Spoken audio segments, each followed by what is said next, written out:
Hey, World Wide Web, what's going on? The retired comic here from reporting live from the Delaware Solid Waste Authority, otherwise known as the dump. Yeah, those are mountains in Sussex County, Delaware, the flatlands, a mountain full of trash. I helped build those mountains. I used to like to take the truck up there, but now that the dockmobile is serving as our truck, I have to stay here in this corral and offload. This is the first trip to the dump without Chance. He loved coming here, and I kind of feel bad I didn't really even think about it until when I pulled up at these gates over there. Am I doing that right? The ladies, they show up in these videos a lot on this channel. Today I pulled up and they said, "Where's your dog?" And it caught me a little bit. So anyway, as a treat, I'm gonna ask my guy in Bangladesh to drop this clip of Chance, and I'm going to recommend that you watch Satisfaction of a Good Dump Run, which was the first, picking up on all these analogies or these coincidences. It was the first video that we did here on the channel when I revived the channel about a year ago now. So that doesn't seem right. It seems longer than that. But anyway, that's what the date stamps tell me. So I think you already got to see the clip of Chance. So I'm just going to assume that dog had spirit. You never doubted where he stood in life. And so where do I stand in life? Where do you stand in life? Louis Gossett Jr. Died today. It's Easter weekend. I don't know that he died today, this weekend in your world, because I don't know when you're watching this, but in my world, it's Easter weekend, and Louis Gossett Jr. died today.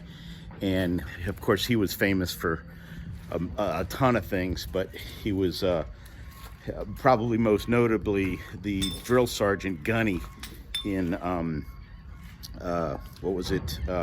An Officer and a Gentleman with Richard Gere.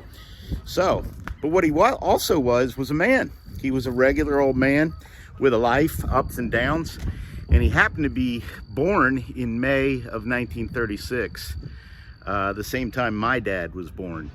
Now, my dad, I talk about him a lot here on the video. He had a mental illness and would disappear at times, but when he was around, man, he might as well have been Lou Gossett Jr. He was a star of whatever room or situation he was in, and he was a lot of fun, but he was also a lot of heartache and confusion.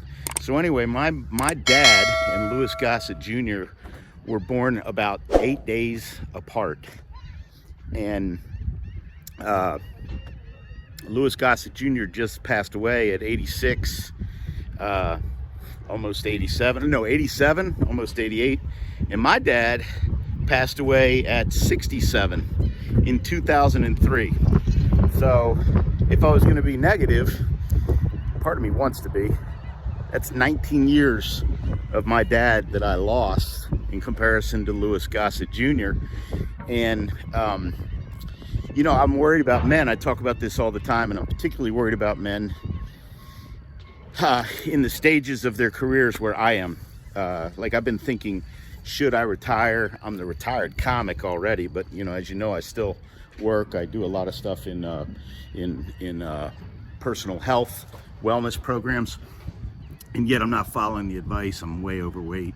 Got this chin, but I'm doing something about it. I'm getting more active, and this whole thing about I remember I've seen people that I went to high school with that posted on Facebook at various times, retired, exclamation mark.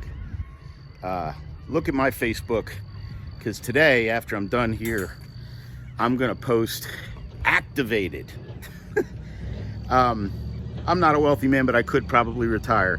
But instead, I want to stay active in doing things I want to do, that I find value and joy in. Now, that might mean hard work on the clock for someone else, but as long as I feel that it's valuable, I'm going to keep doing it for a while. And I'm going to remind myself that I'm not, grinding, crawling, just surviving towards retirement where I can post retired. I'm actively, well, I just said it, I'm moving towards activation. I'm in activation. I am activated. I'm having fun with this channel. I'm having fun with comedy, and I'm having fun in my career for the first time in a long time. So we all have rough spots along the way. Let's talk about Louis Gossett Jr. a little bit. We'll talk about my dad first. So in 2003, my dad had been out of my life for a while, and unfortunately, this is like a Kiefer tradition. People have dropped out, and I don't know what it is. I don't know whether, but a lot of my family is disconnected, and people don't really know why.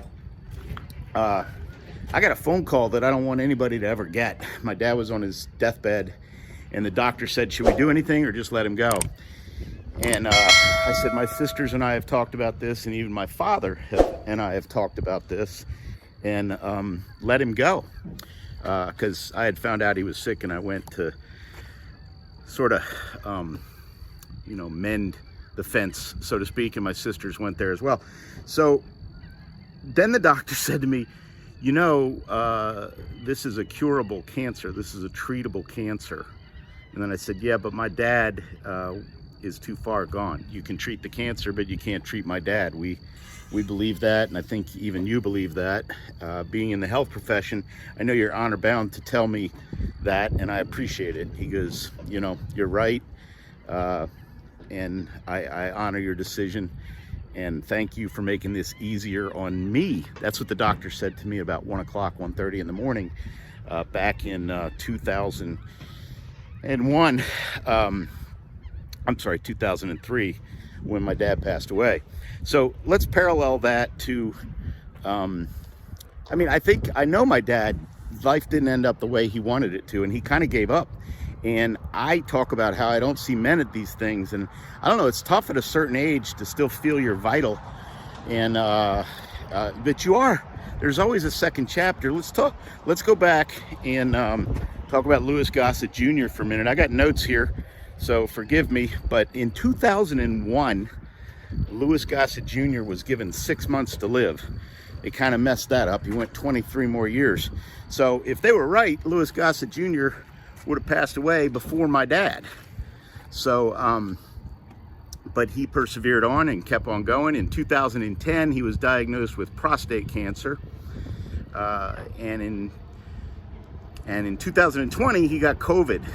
Now you go back even further, in 1969, his life almost ended because he was hanging out with Sharon Tate back in the day when Charles Manson came around and wiped everybody out. But he had gone home briefly and was going to come back to get a shower and get cleaned up and change clothes after a couple of days of partying.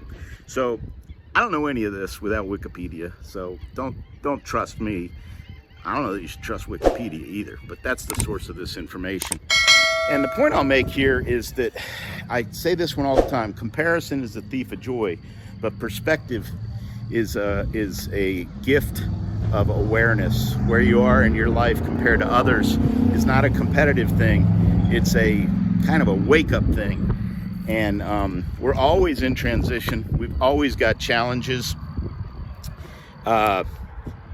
Sometimes we try too hard. Sometimes we don't try enough.